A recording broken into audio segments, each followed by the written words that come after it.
Halo Sobat Dunia Seribu Besar, semoga Sobat selalu diberi kesehatan, panjang umur, dan rizki yang melimpah, amin. Sebelum masuk ke alur ceritanya, jangan lupa dukung channel ini ya dengan klik subscribe, like, komen, dan share, terima kasih. Mari kita lanjutkan perjalanan, Ji Hao. Mundur, mundur. Kami tidak bermaksud menyinggung Liao, kami mundur sekarang. Aba kita adalah Earl Ji, bagaimana mungkin kita bisa mengkhianati umat manusia? Ketiga pemuda itu berteriak bersama dan mengikuti perintah mereka, prajurit di belakang mereka mengendarai tunggangan mereka dan dengan cepat mundur ke utara. Namun, ketika mereka masih berada beberapa mil jauhnya dari sungai yang banjir di utara, gelombang yang bergelombang naik setinggi ratusan meter. Dari dalam sungai, sebuah panci besar melayang dengan Yumu berdiri di dalamnya. Tidak peduli seberapa kuat angin kencang bertiup dan seberapa dahsyat ombaknya, panci besar itu mengapung di permukaan sungai dan tetap diam sempurna. Yumu mengangkat sepasang tangannya tinggi-tinggi.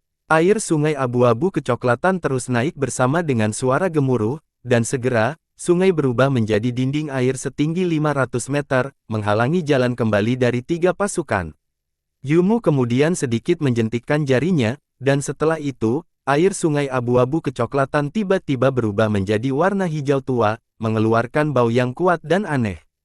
Beberapa penyihir senior berlapis baja berat memegang senjata mereka, mencoba untuk merusak dinding air Yumu secara paksa.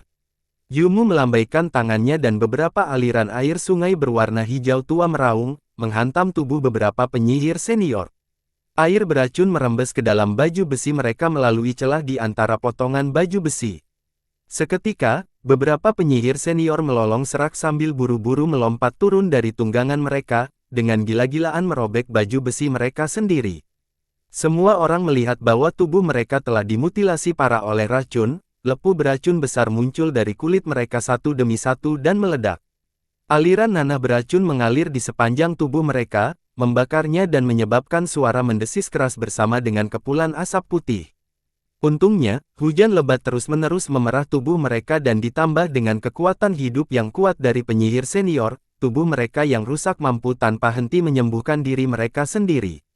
Dalam waktu sekitar 10 menit, air beracun di tubuh beberapa penyihir senior ini akhirnya dibersihkan, dan luka di tubuh mereka pulih perlahan. Sekarang, hampir 10.000 prajurit dari tiga pasukan tidak berani membuat setengah langkah ke depan. Mereka dengan putus asa melihat ke dinding air di depan mereka. Tidak ada yang memperhatikan siapa yang melakukan ini lebih dulu, tetapi bersama dengan serangkaian dentang logam, separuh besar dari para prajurit itu menjatuhkan senjata yang dipegang di tangan mereka dan melompat turun dari punggung tunggangan mereka, diam-diam berjongkok dengan kepala terkubur di lengan mereka. Setelah 1/4 jam, aula terbesar di desa itu menyala terang. Zamu dan ribuan prajurit budak mengitari aula dengan aman. Di luar aula, hampir 1000 prajurit diikat, berbaring di tanah berlumpur seperti tikus yang tenggelam, sementara tetesan hujan besar bertepuk tangan di wajah mereka. Jika ada di antara mereka yang berani melakukan gerakan apapun, para prajurit jenis gelap di bawah komando Zamu akan langsung memutar tombak mereka dan dengan keras mencambuk tanpa ampun, sampai prajurit itu melolong dan menangis dan memohon. Di aula, Ji Hao duduk di kursi besar, menatap ketiga pemuda yang berlutut di tanah dengan wajah gelap. Ketiga pemuda itu tampak lelah, wajah mereka dipenuhi memar, yang jelas disebabkan oleh pukulan keras yang baru saja terjadi. Yumu menyegel kekuatan mereka dengan obat-obatan. Oleh karena itu, mereka bertiga tidak bisa menyembuhkan tubuh mereka sendiri dengan kekuatan mereka saat ini. Ini membuat mereka terlihat cukup malu. Mereka adalah putra Earl Ji. Yang tertua bernama Luo Feng, yang tertua kedua bernama Luo Meng sedangkan yang ketiga bernama Luo Si. Begitu mereka mendengar bahwa adik bungsu mereka telah gugur dalam pertempuran, mereka bertiga buru-buru mengambil prajurit mereka dan menerkam, berniat untuk menelan semua anggota klan dan properti milik adik bungsu mereka. Lebih dari 10 pria tua dengan pakaian sederhana berdiri di aula, semua wajah dipenuhi dengan kemarahan dan kesedihan saat mereka memelototi ketiga pemuda itu. Baru saja, merekalah yang memukuli ketiga pemuda itu. Jika Ji Hao tidak memberikan perintah dan menghentikan orang-orang tua ini, ketiga pemuda itu akan dipukuli sampai mati sejak lama. Berbaring di depan Ji Hao adalah seorang anak laki-laki berusia 7 hingga 8 tahun. Pakaiannya dilepas, memperlihatkan luka seukuran kepalan tangan tepat di dadanya. Sebuah anak panah menembus tubuh anak ini dari punggungnya dan keluar dari dadanya, dengan keras menusuk jantungnya dan merenggut nyawanya. Earl Yao, pemimpin muda kita baru berusia 7. Seorang pria tua berdiri di depan Ji Hao menangis pahit saat dia berkata, pemimpin klan kami membawa semua prajurit di klan dan pergi ke Gunung Chiban untuk bergabung dalam perang. Mereka bertemu dengan kekuatan elit monster non-manusia itu, semuanya jatuh dalam pertempuran. Menurut perintah yang diberikan oleh pemimpin klan kami sebelum dia berangkat ke perang, kami telah dengan hati-hati dan berbakti membantu pemimpin muda kami, mengharapkan dia tumbuh dewasa dan mewarisi properti klan dan gelar bangsawan ayahnya. Sekelompok pria tua semua berteriak, melihat anak mati yang tergeletak di tanah, tidak bisa berhenti meratap. Tapi kemarin, pemimpin muda kami pergi berburu di luar desa. Dia ditembak dari belakang dan dibunuh oleh seseorang. Seorang pria tua menangis dan berkata, sudut matanya meledak, sedemikian rupa sehingga air matanya mengalir tanpa henti, bercampur dengan darah. Satu-satunya putra dari pemimpin klan kita meninggal begitu saja. Pria tua lain melangkah, menunjuk ke arah 3 pemuda yang berlutut di tanah dan menggeram, suatu kali setelah pemimpin klan kita jatuh, 3 saudara laki-lakinya yang baik, 3 paman yang baik dari pemimpin muda kita, tiba dengan pasukan mereka. Mereka tidak berani pergi ke Gunung Chiban dan berjuang untuk umat manusia kita. Mereka mengejek pemimpin klan kami dan mengatakan bahwa dia mencari kematian dengan menuju ke Gunung Chiban. Pengecut rendah hati ini, tetapi ketika menggertak anggota klan mereka sendiri, mereka menjadi sangat berani dan tak kenal takut, ketika mengendarai wanita dan anak-anak, yang membuat suami dan ayah mereka gugur dalam pertempuran, mereka berubah menjadi sangat kejam dan tanpa ampun. Pria tua lain tiba-tiba melesat dan melemparkan tendangan keras ke rongga mata Luo Feng, langsung meledakkan salah satu bola matanya. Luo Feng melolong dengan suara serak, menutupi mata yang rusak dengan tangannya dan berbaring di tanah, menangis dan menjerit. Pria tua yang menendangnya kemudian berteriak histeris, "Di mana nyonya kita? Ibu pemimpin muda kita, tadi malam kamu memaksanya pergi ke perkemahanmu, di mana dia sekarang?" Ji Hao berdiri dengan wajah yang sangat gelap, menatap ketiga pemuda itu dan menggeram dengan marah, "Di mana dia?" Luo Feng, yang memiliki satu mata yang rusak, tiba-tiba mulai berteriak dengan gila-gilaan. Dia mengangkat kepalanya, menatap Ji Hao dan menggonggol dengan marah, "Aba kami adalah Earl Ji. Di antara keempat putranya, sekarang hanya kita bertiga yang bisa mewarisi keberadaan Earl Ji. Earl Yao, kamu juga seorang pejabat di bawah pimpinan Kaisar Manusia, apa yang bisa kamu lakukan pada kami?" Ji Hao tetap diam tetapi menarik pedang naga api keluar dan memegang dengan ganas. Selanjutnya, Luo Feng melolong sekali lagi saat salah satu lengannya dipotong seluruhnya. Pedang naga api melepaskan api yang mengamuk, yang membakar kulit dan daging di sekitar luka Luo Feng. Aliran api melekat di luka Luo Feng, dan segera, aroma daging panggang yang kental dengan cepat menyebar. Ji Hao memandang Luo Feng dan kedua saudara laki-laki ini dan berkata dengan suara dingin, "Kesabaranku terbatas, di mana dia?" "Mati!" Luo Meng dan Luo Si berteriak secara bersamaan, "Kakak yang melakukannya. Dia telah menginginkan istri adik laki-laki kami selama bertahun-tahun. Tadi malam, dia mencoba memperkosanya, tetapi wanita itu gila. Karena putranya dibunuh oleh orang-orang kakak laki-laki kami, dia melompat ke sungai dan mencoba bunuh diri. Kakak laki-laki kita menembaknya mati dengan busur."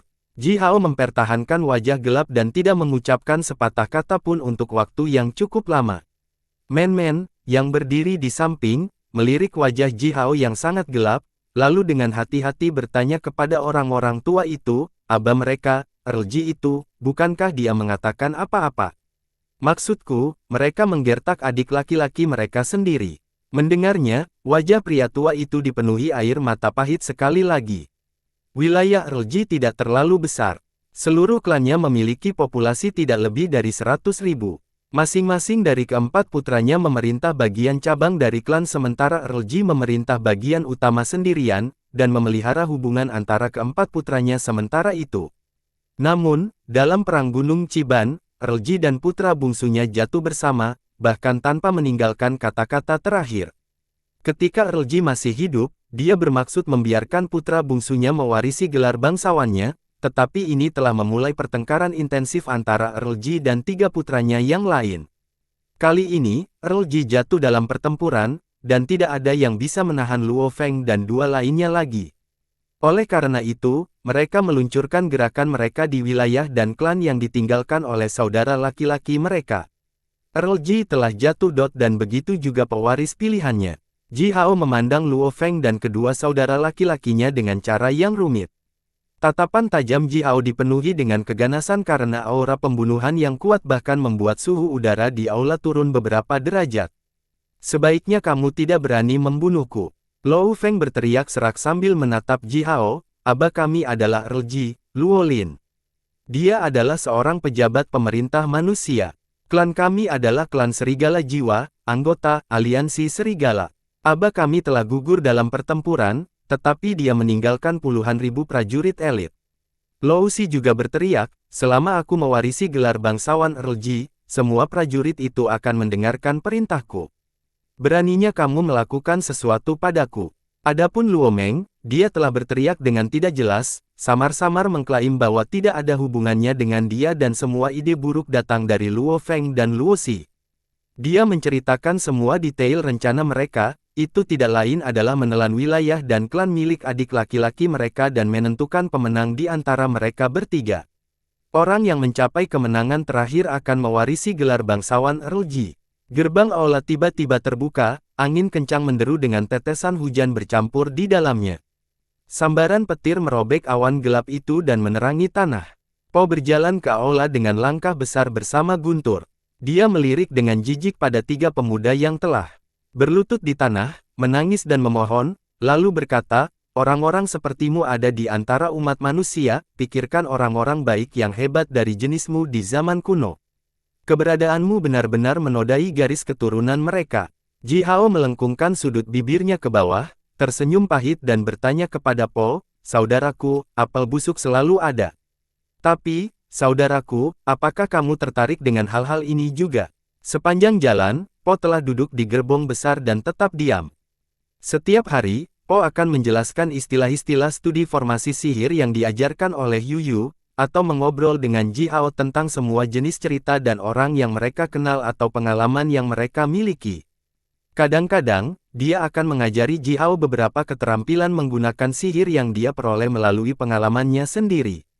Untuk segala macam urusan mengenai pasukan migran, hal-hal kecil yang terjadi selama perjalanan, Po bahkan tidak pernah meliriknya atau mengatakan sepatah kata pun tentang mereka. Suatu kali, pasukan migran bertemu dengan beberapa klan migran yang berani yang berusaha menghalangi jalan dan merampok pasukan Ji Hao, dan Ji Hao memerintahkan prajuritnya untuk membunuh para perampok itu tanpa ampun. Setelah itu, kepala manusia berguling-guling di seluruh tanah, tetapi bahkan untuk semua ini, Po tidak mengatakan apa-apa seolah-olah dia bahkan tidak melihatnya. Oleh karena itu, Ji Hao terkejut, bertanya-tanya mengapa Po tiba-tiba masuk. Ji Hao merasa sulit untuk dibayangkan. Bagaimana perselisihan semacam ini antara saudara-saudara, hal-hal seperti saudara yang berjuang untuk mendapatkan keuntungan, menarik minat Po, yang tidak memperhatikan urusan duniawi dan hanya memperhatikan kultivasinya sendiri. Anak yang baik. Po berjalan ke arah anak yang sudah meninggal dengan wajah gelap, berlutut dan dengan cepat memeriksa tubuh anak yang sudah mati dengan 10 jarinya, lalu melanjutkan, "Bahkan kematian tidak dapat menebus kejahatanmu, sungguh anak yang baik, dia dilahirkan dengan tubuh yang sempurna dengan sifat kekuatan api, bahkan berbakat seperti keluarga Zurong, yang memiliki tubuh jenis dewa api. Anak ini memiliki garis keturunan manusia murni, jika dia bisa mengolah dirinya dengan daoku, dia akan menjadi bakat besar untuk mewarisi studiku, saudaramu, tentang kerajinan alat." Rasa kekuatan yang mengerikan menyebar dari dalam tubuh Po.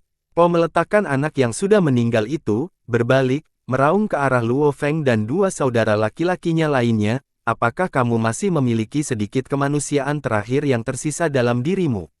Dia keponakanmu, dia hanya anak di bawah umur." Luo Feng hampir ketakutan setengah mati oleh rasa kekuatan yang menggumpalkan darah yang dilepaskan dari tubuh Po. Dia berteriak tanpa sadar, dia adalah anak serigala yang tidak tahu berterima kasih. Saya harus membunuhnya untuk menghindari semua masalah di kemudian hari. Meskipun dia adalah keponakan saya akan mengambil properti keluarga dan anggota klannya. Haruskah aku membesarkannya bahkan setelah itu dan menunggunya membalas dendam? Jubah longgar yang dikenakan oleh Po tiba-tiba membengkak bersama dengan suara gemerisik yang keras. Jubahnya berkibar di udara dan mengeluarkan suara gemuruh bumi. Dia kemudian mengangkat tangan kanannya, sepertinya menamparkan Luo Feng langsung sampai mati. Namun, Po tetap diam beberapa saat aliran udara segar melingkar di sekitar tubuhnya, secara bertahap menekan api yang mengamuk di hatinya. Menundukkan kepalanya, Po berkata dengan minat yang lemah, "Saudaraku, kubur saja anak ini dengan baik." Berhenti sejenak, Po bergumam pada dirinya sendiri dengan sedikit bingung, kembali ke zaman kuno, manusia tidak akan melakukan hal seperti itu. Saat itu, ketika orang melihat seorang manusia muda, bahkan jika mereka tidak saling mengenal, orang-orang yang lebih tua dan lebih kuat akan mencoba yang terbaik untuk melindungi anak itu, bahkan dengan mempertaruhkan nyawa mereka sendiri. Mereka akan merawat anak itu sampai anak itu tumbuh dewasa dan menjadi cukup kuat untuk melindungi dirinya sendiri.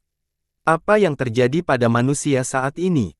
Kepada putra dari saudara laki-laki mereka sendiri, seorang anak tak bersalah yang memiliki garis keturunan yang sama dengan mereka benar-benar telah membunuhnya dengan cara yang tidak terkendali. Umat manusia seperti itu. Bagi umat manusia seperti itu, akankah dunia ini masih melindungi mereka? Akankah alam terus melindungi mereka? Ji Hao membuka mulutnya tetapi tidak bisa mengatakan apa-apa. Dia bisa merasakan kebingungan yang dialami Po saat ini, dan dia bisa merasakan rasa sakit dan perjuangan di hati Po. Po maju 2 langkah, berdiri di depan aula, mengangkat kepalanya dan melihat ke langit, yang dipenuhi awan gelap. Tiba-tiba, dia meraung mengamuk ke arah langit, apa itu Dao Alam? Di mana Dao Alam? Jika fakta bahwa bahkan makhluk rendah seperti ini dapat dilindungi dan dilindungi oleh keberuntungan alam, di mana keadilan Dao Alam yang agung? Mengapa aku harus tetap dengan sungguh-sungguh mengejar apa yang disebut Dao Alam agung yang terkutuk ini?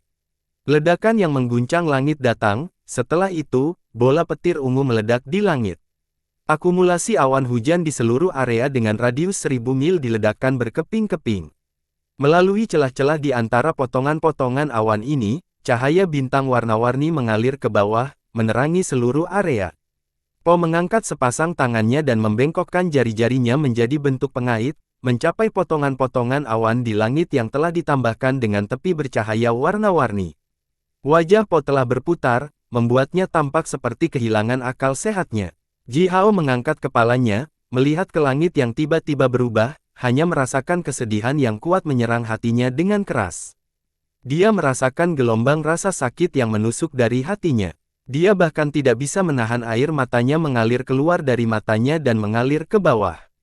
Getaran kekuatan yang kuat menyebar dari tubuh Po, dan seketika, cahaya di aula menjadi jauh lebih terang dari sebelumnya. Wajah jujur Po sekarang berputar dari waktu ke waktu, saat aliran cahaya berapi-api naik dari atas kepalanya. Dari dalam tubuhnya, raungan melengking yang terdengar seperti hantu dan dewa bisa terdengar samar-samar, bersama dengan bau-bau aneh yang keluar dari tubuhnya. Ji Hao terkejut. Dia berlari ke arah Po dan berteriak kaget, "Po, apa yang terjadi padamu? Apakah Anda menjadi gila? Itu tidak bisa sejauh ini, bukan? Apakah ini pertanda menjadi gila? Dengan kultivasi dan pengalaman Po, bagaimana mungkin dia bisa menjadi gila?" Namun, tepat di depan Ji Hao, wajah Po berubah semakin bengkok, menjadi mengerikan seperti wajah iblis. Rasa kekuatan yang sangat ganas dilepaskan dari tubuhnya, yang jelas merupakan tanda dia menjadi gila. Karena aura mengerikan dan gila yang dilepaskan oleh Po, semua orang di aula sekarang melingkar dengan niat kuat untuk membunuh. Lambat laun, bola mata semua orang mulai berubah menjadi merah darah. Saat situasi menjadi tidak terkendali, Taisi perlahan dan bergoyang masuk. Dia dengan penasaran melirik Po, yang sekarang dengan wajah bengkok dan menakutkan, lalu berjalan ke arah anak yang sudah mati itu. Ah, anak kecil ini sudah mati. Tapi belum 7 hari setelah dia meninggal, bukan? Jika seseorang bisa menyembuhkan luka di hatinya, dia masih bisa hidup kembali dengan menggunakan sihir penebusan jiwa. Oi, siapa yang bisa menyembuhkan luka di hatinya untukku? Aku belum mendapat kesempatan untuk mencoba. Sihir penebusan jiwa yang diajarkan Sifu kepadaku. Ji Hao tergoda dengan kegembiraan setelah mendengar Taisi. Po tiba-tiba bergetar, dan segera, semua fenomena abnormal yang dimulai olehnya menghilang seketika. Mata Po bersinar dengan cahaya terang saat tubuhnya melintas di udara dan mencapai di samping Taisi. Dia kemudian meraih bahu Taisi dan bertanya, "Taisi, bisakah kamu melemparkan sihir penebusan jiwa?" Taisi dengan bingung menatap Po dan menjawab sambil perlahan menggelengkan kepalanya, "Baru saja mempelajarinya dari Sifuku. Haruskah kita mencobanya?" Lou San, anak yang sudah mati, melayang di udara, sekitar 5 meter dari tanah. Di bawah tubuhnya, 3 lampu minyak besar dan 7 lampu minyak kecil ditempatkan dalam garis lurus. Api hijau muda memancarkan cahaya hijau terang, bahkan mengubah semua tetesan hujan yang jatuh di udara 500 meter dalam radius hijau. Taisi memegang tongkat tulang, bergerak di sekitar Luo San sambil mengucapkan mantra aneh. Pada saat yang sama, dia menari dengan gaya yang aneh dan berkedut. Mengikuti gerakannya, hembusan angin dingin datang dari sumber yang tidak diketahui dan berputar-putar ke langit. Diaduk oleh pusaran itu, tetesan hujan yang jatuh dari langit langsung berubah menjadi berantakan, saling menabrak dan diledakkan. Dengan demikian, udara dengan cepat diisi dengan lapisan kabut berair yang padat dan tebal. Di tubuh kurus dan bertulang Luo San, luka setebal kepalan tangan itu menembus dadanya. Melalui lubang di dadanya, orang bisa melihat jantungnya, yang hancur berkeping-keping. Bahkan organ dalam lainnya di sekitarnya juga rusak total. Dia terbunuh langsung oleh tembakan panah ini. Siapapun yang melakukan ini tidak menunjukkan belas kasihan sama sekali. Luo San memiliki paman yang baik, dan ayahnya memiliki saudara laki-laki yang baik. "Saudaraku, jika kita ingin menebus jiwanya, bahkan luka kecil pun tidak boleh dibiarkan ada di tubuhnya." Ji Hao memandang Po dan berkata tanpa daya, "Kami tidak memiliki kemampuan untuk menyembuhkan lukanya ini. Anak ini telah meninggal selama 24 jam. Bahkan tidak ada satu pun jejak kekuatan hidup yang tersisa dalam dirinya." Po mengangguk dan menjawab dengan suara yang dalam, "Menghidupkan kembali orang mati adalah sihir yang bertentangan dengan aturan alam, dan juga bertentangan dengan cara kultivasi sekte kita yang damai dan alami. Oleh karena itu, saudara-saudari kita tidak pernah menggali terlalu dalam di bidang ini. Namun, tulang daging, ini adalah keajaiban penciptaan. Itu adalah kemampuan untuk menyelamatkan orang. Paman kami, kakak laki-laki Sifu kami, telah mencapai pencapaian besar dalam hal ini." Ji Hao bingung dengan kata-kata Po. Menghidupkan kembali orang mati, yang mana yang dihidupkan kembali? Tidak pernah menggali terlalu dalam di area ini. Apakah ini berarti bahwa bukan Po tidak bisa melemparkan sihir ini? Sebaliknya, dia hanya tidak menggali terlalu dalam ini karena sihir ini bertentangan dengan hukum alam. Pikir Ji Hao. Dengan kata lain, dengan kekuatan Po saat ini, jika dia memperhatikan sihir di area ini, apakah dia bisa menghidupkan kembali anak yang sudah mati, Luo San, hanya dengan menunjuk jarinya? Adapun tulang daging, itu mungkin mengacu pada kemampuan untuk menyembuhkan luka dan penyakit dan menyelamatkan nyawa orang. Ji Hao mendengar bahwa paman tertua Po dan dirinya sendiri adalah ahli ramuan pil sihir. Dia harus sangat berpengalaman di bidang ini. Po berjalan ke arah Luo San dengan langkah besar, melihat luka tertusuk di tubuhnya dengan sedikit kesedihan di wajahnya, lalu mengeluarkan pil ajaib emas murni berbentuk bulat dari lengan bajunya. Po menarik napas dalam-dalam dan menyipitkan matanya, diam-diam mengucapkan mantra diikuti. Dengan menggigit lidahnya sendiri, dia kemudian memuntahkan setetes darah roh ungu emas dan menyemprotkannya ke pil sihir bundar. Sambil menonton ini, Ji Hao mengangkat alisnya. Sepertinya Po benar-benar memperhatikan anak bernama Luo San ini. Pil bundar dengan cepat menguap, berubah menjadi aliran kabut ungu emas yang padat, tebal dan berat. Po mengunci jari-jarinya menjadi gerakan tertentu, lalu dengan lembut mendorong aliran kabut ini ke arah luka Luo San. Mengikuti serangkaian suara gemerisik yang bisa terdengar tanpa akhir, kulit, tulang, otot, dan organ di dekat luka Luo San mulai bergerak. Jantung yang hancur, pembuluh darah yang patah dan tulang dengan cepat tumbuh kembali, dan lukanya telah menghilang tanpa meninggalkan bekas pun hampir dalam sekejap mata. Pil ajaib yang dikeluarkan oleh Po ini sangat kuat. Lou San masih pada tahap dasar kultivasi, hanya seorang penyihir pemula di sekitar tingkat ketiga atau keempat. Oleh karena itu, tubuhnya yang rentan disembuhkan sepenuhnya dengan mengonsumsi bagian yang setara dengan kurang dari setetes di lautan dari kekuatan luar biasa yang terkandung dalam pil ajaib itu. Kekuatan besar pil ajaib berubah menjadi aliran cahaya ungu keemasan, dengan cepat melonjak di dalam tubuh Luo San. Kepulan asap ungu naik dari pori-pori Luo San, tanpa henti didorong kembali ke tubuhnya oleh Po dengan gerakan tangan yang dia pertahankan. Aroma herbal samar bisa dirasakan di udara. Sementara itu, suara aliran darah bisa terdengar dari dalam tubuh Luo San. Menyaksikan ini, semua tetua klan Luo San berteriak kaget dan melompat kegirangan satu demi satu. Otot-otot Luo San mulai menggeliat. Dengan bantuan sihir rahasia yang dilemparkan oleh Po, kekuatan cadangan pil ajaib telah dengan cepat meningkatkan kondisi tubuhnya. Po mengubah gerakan tangannya dengan cepat dan melepaskan banyak simbol mantra dari tangannya satu demi satu. Melihat ini, Ji Hao tidak bisa menahan diri untuk tidak mendecakkan lidahnya. Banyak dari gerakan tangan dan simbol mantra itu telah diajarkan kepada Ji Hao oleh Po selama perjalanan, sama seperti simbol mantra dari mantra dan 9 kata rahasia yang dipelajari Ji Hao dan sedang belajar. Setiap simbol mantra Po memiliki kekuatan yang berbeda dan tak terukur. Simbol mantra Po jauh kurang fleksibel dan dapat diubah daripada simbol mantra Ji Hao dari mantra dan 9 kata rahasia, tetapi dalam hal kekuatan, Po jauh lebih kuat daripada Ji Hao. Setiap simbol mantra yang dirilis oleh Po menunjuk langsung ke Dao alam yang agung. Oleh karena itu, kekuatan yang dimiliki oleh masing-masing simbol mantra Po cukup besar untuk membelah langit dan menghancurkan tanah. Po menggunakan setetes darah rohnya sendiri sebagai pemicunya, pil ajaib yang diracik oleh paman tertuanya sebagai motivasinya. Dia kemudian melemparkan sihir dan menarik kekuatan alam yang sangat hebat, dengan cepat memperkuat tubuh Luo San.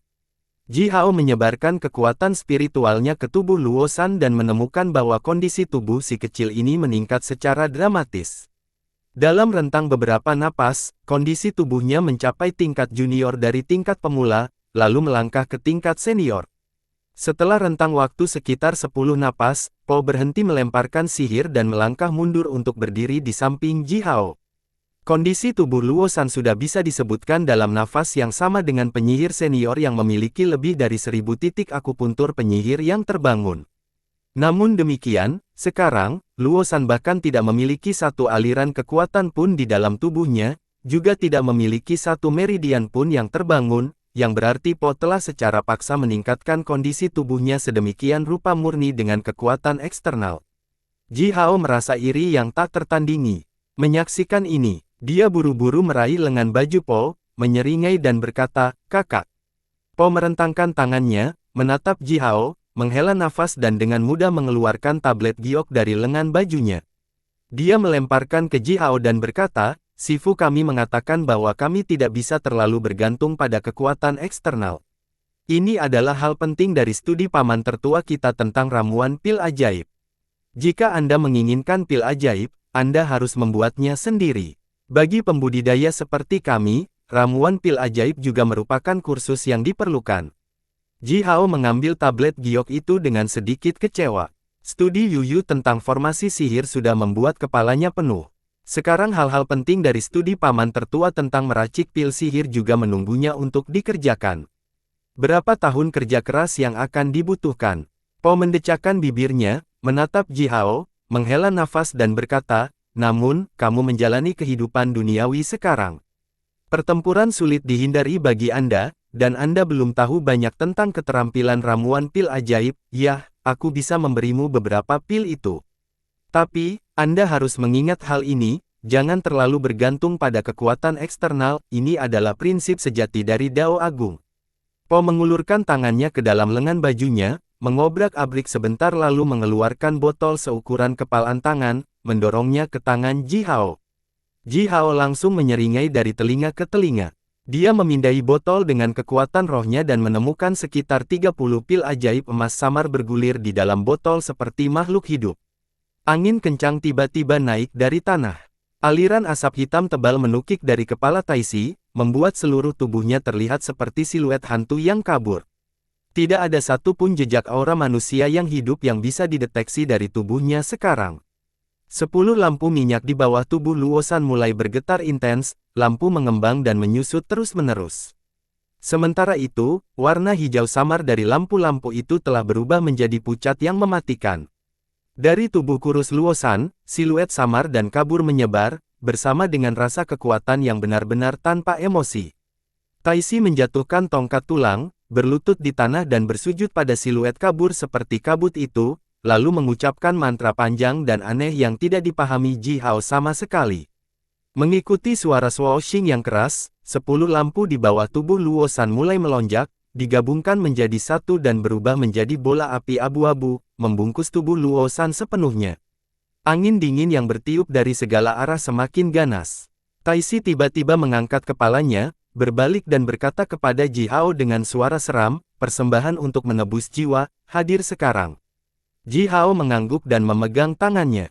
Zamu dan sekelompok prajurit ganas di bawah komandonya mendorong Luo Feng, dua saudara laki-lakinya dan sejumlah besar orang mereka di dekat tubuh Luosan. Selanjutnya, para prajurit itu mengangkat pedang yang dipegang di tangan mereka tinggi-tinggi dan menebang, memotong kepala para tawanan itu. Darah memercik kemana-mana, semua tersedot ke dalam siluet kabur yang mengambang di tubuh Luosan. Di dalam aliran darah yang memercikkan itu, orang bisa melihat siluet samar Luo Feng dan kedua saudara laki-lakinya.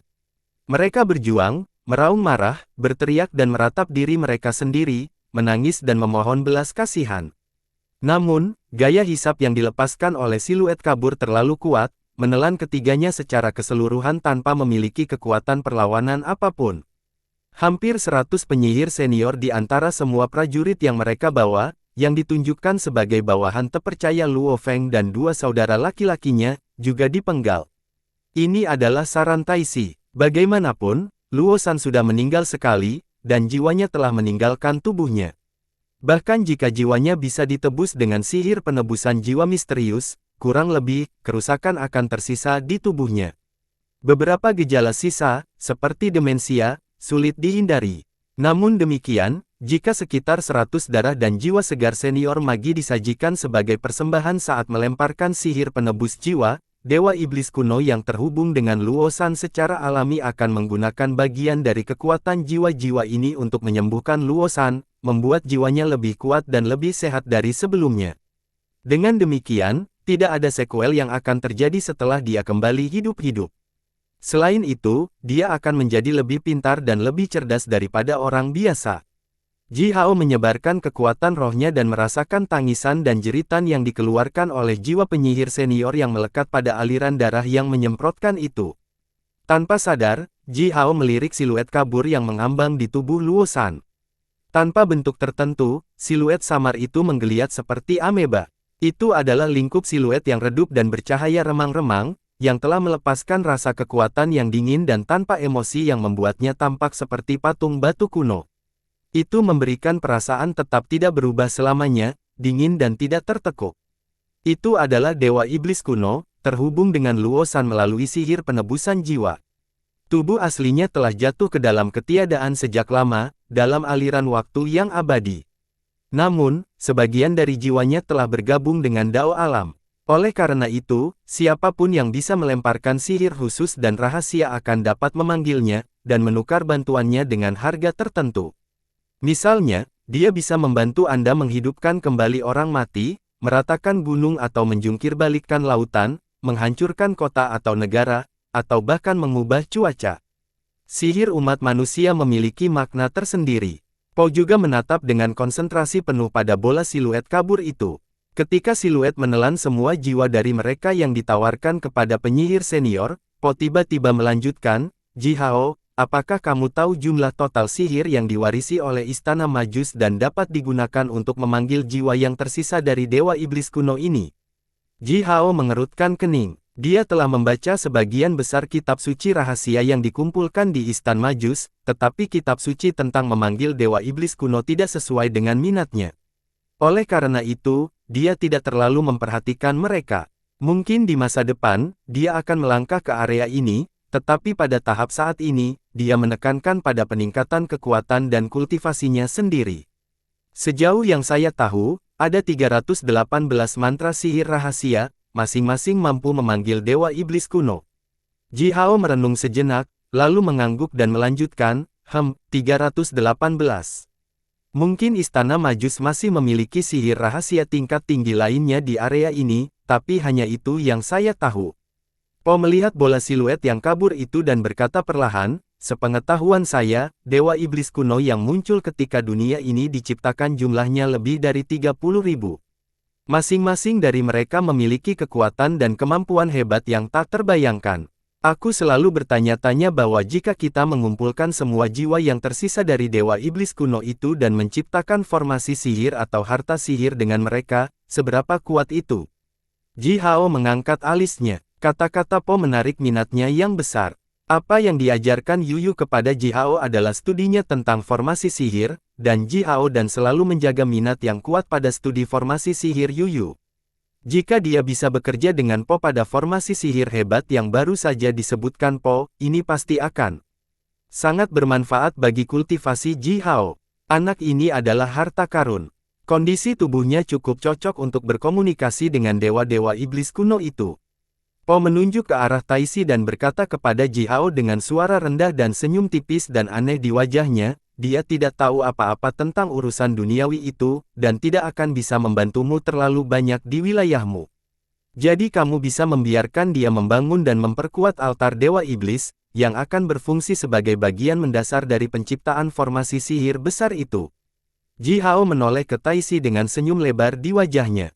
Dia agak puas dengan saran yang diberikan oleh Po. Taisi, pria konyol ini, bahkan bisa mati kelaparan jika Shaoxi tidak ada di sana untuk menjaganya. Ji Hao tidak menginginkannya di wilayahnya sebagai orang yang sama sekali tidak berguna.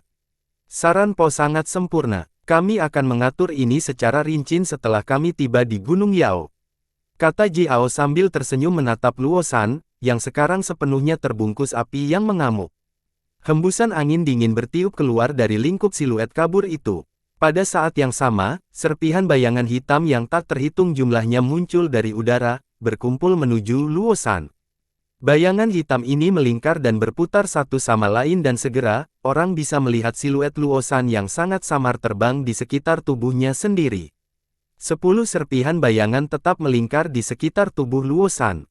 Saat hembusan angin dingin tanpa henti menyuntikkan ke dalam potongan-potongan bayangan ini, siluet Luo San berangsur-angsur berubah menjadi lebih jelas, dan wajah siluet Luo San tampak kurang pucat dari sebelumnya.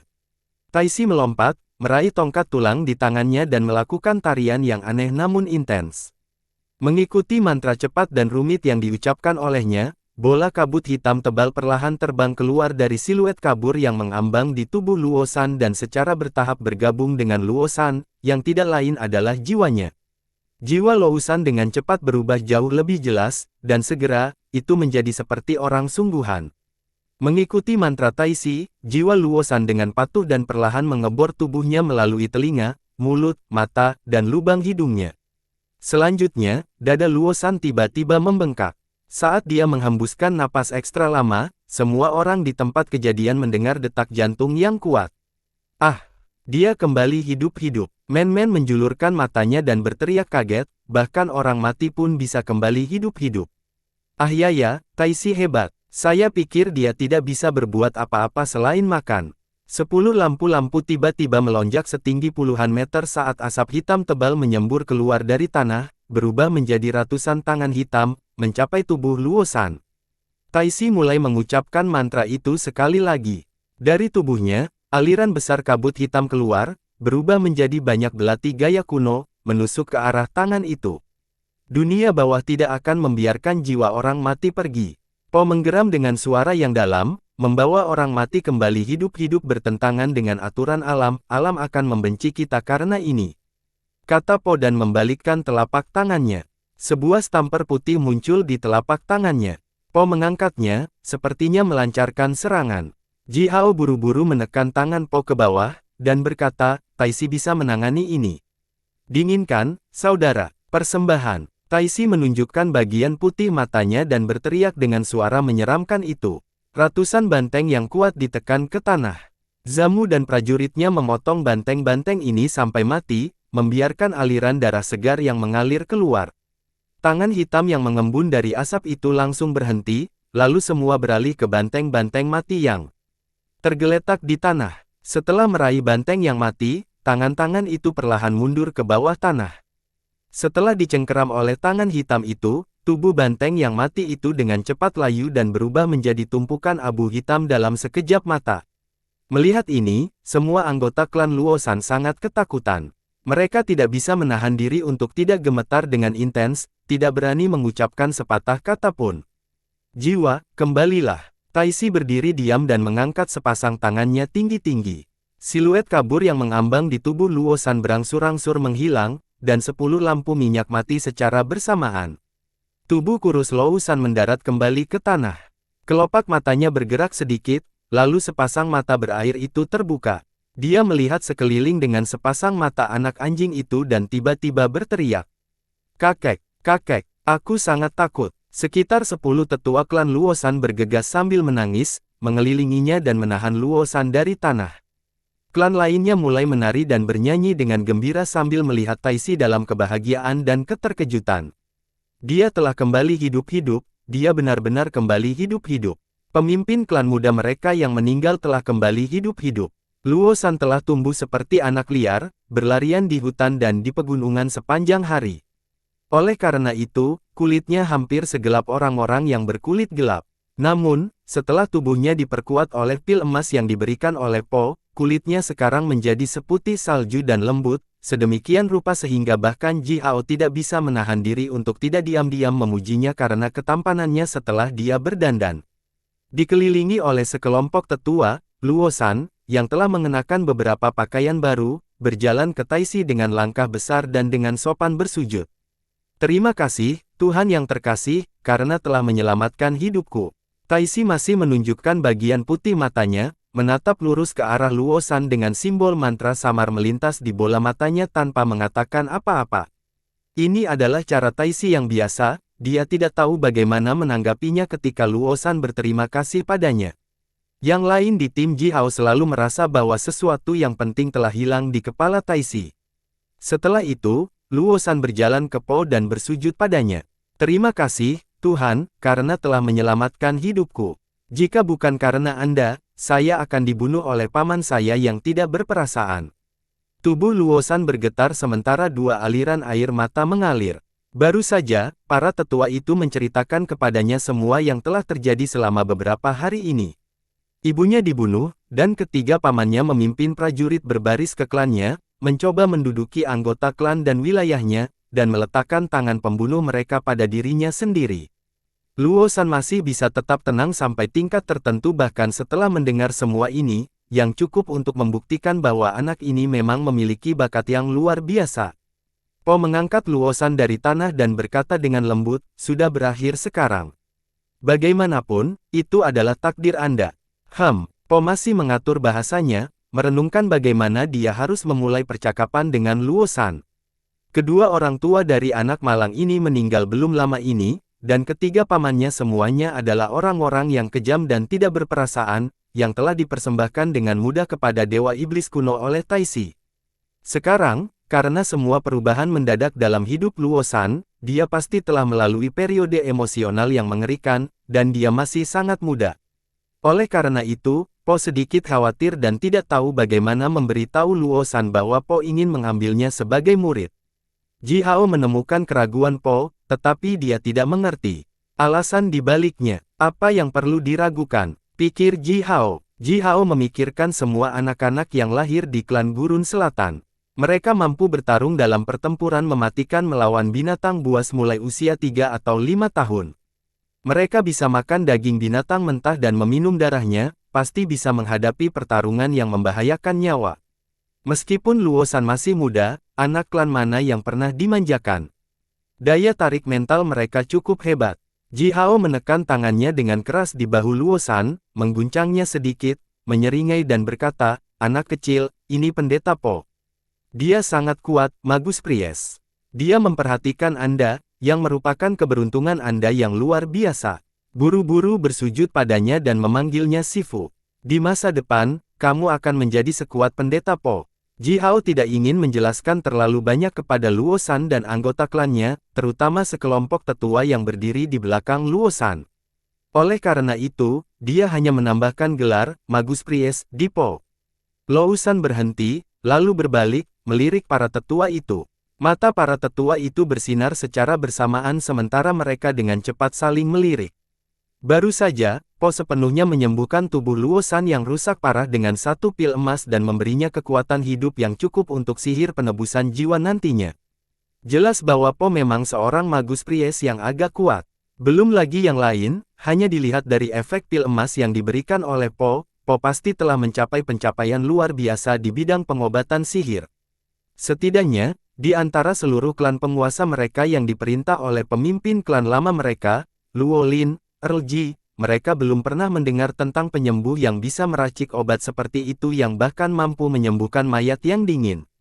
Oleh karena itu, Po jauh lebih kuat daripada semua penyembuh di seluruh klan Serigala Jiwa, dan ini adalah fakta yang tidak diragukan lagi.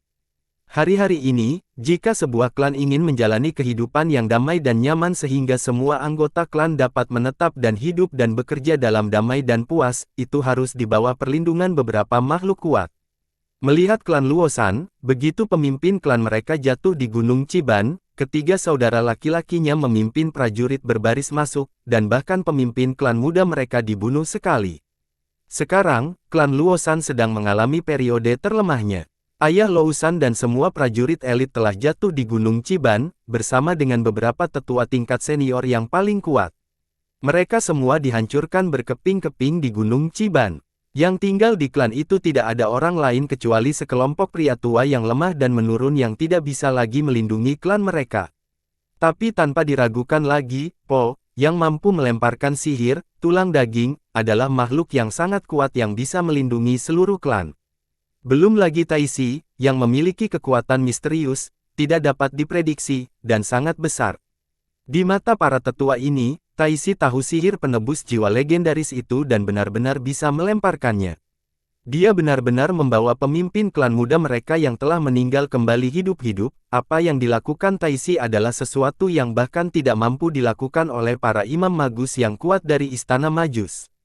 Taisi pasti Magus Priest yang lebih kuat dan mengerikan daripada Po. Namun demikian, baik Po dan Taisi jelas berada di bawah kepemimpinan Ji Hao, yang bergelar sebagai Earl Yao, yang belum pernah mereka dengar.